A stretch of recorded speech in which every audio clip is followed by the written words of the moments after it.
program studi teknik informatika dari Universitas Handayani Makassar.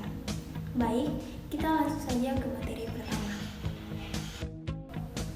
Materi pertama adalah konsep dasar tentang negara. Negara adalah organisasi atau lembaga tertinggi untuk memiliki wewenang untuk mengatur kehidupan bersama dalam suatu wilayah. Negara juga memiliki kekuasaan yang sah dan menetapkan aturan dan memaksa pelaksanaannya. Dan negara bertujuan melindungi rakyat, menegakkan hukum, menciptakan ketertiban, serta mensejahterakan masyarakat. Contohnya adalah Montesquieu, negara adalah suatu badan atau lembaga di mana kekuasaan tertinggi berada. Adapun materi kedua, teori-teori terbentuknya negara. Teori pertama adalah ketuhanan. Negara terbentuk karena kehendak Tuhan. Raja dianggap sebagai wakil Tuhan. Contohnya adalah kerajaan Eropa Abad Pertengahan. Kedua, teori kekuasaan atau kekuatan. Negara terbentuk melalui penaklukan oleh pihak-pihak yang kuat. Kekuatan militer atau politik menjadi dasar pendirian negara. Yang ketiga, teori perjanjian sosial, kontrak sosial. Negara lahir karena perjanjian antar individu untuk bersama demi keamanan. Adapun yang keempat adalah teori evolusi alamiah. Negara terbentuk secara bertahan melalui perkembangan sosial dari keluarga, suku, kerajaan, negara. Tidak terjadi secara tiba-tiba, tetapi melalui proses panjang. Materi ketiga adalah bentuk-bentuk negara. Yang pertama itu adalah negara kesatuan unitaris. Pemerintahan terpusat, kekuasaan utama dipegang oleh pemerintah pusat yaitu Indonesia dan Jepang. Yang kedua, negara serikat federal terdiri dari beberapa negara bagian yang memiliki kekuasaan otonomi. Ada pembagian kekuasaan antara pusat daerah yaitu Amerika Serikat dan Jerman. Materi keempat adalah negara dan agama. Yang pertama adalah pengertian hubungan negara dan agama.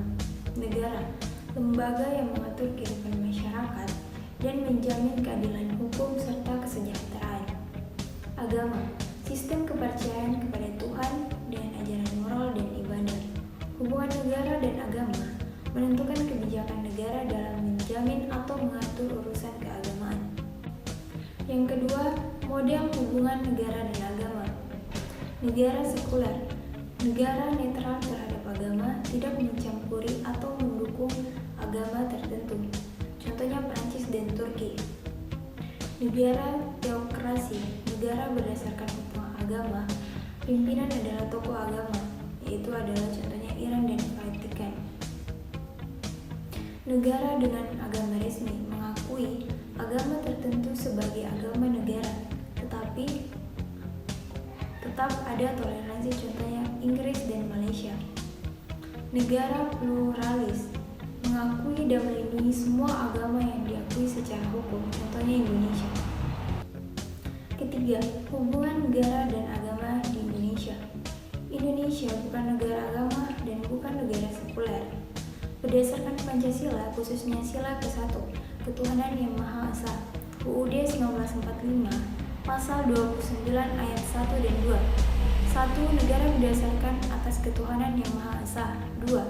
Negara menjamin kemerdekaan tiap-tiap penduduk untuk menaklukkan agama dan beribadah menurut agamanya dan kepercayaannya itu.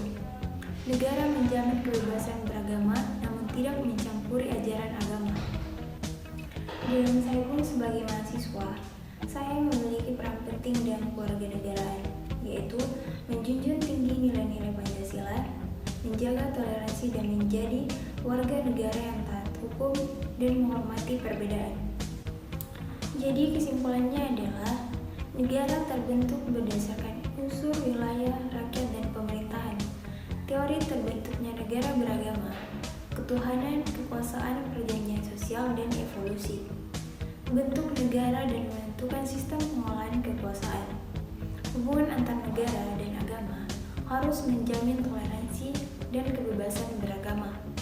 Indonesia menjunjung tinggi pluralisme dengan dasar Pancasila.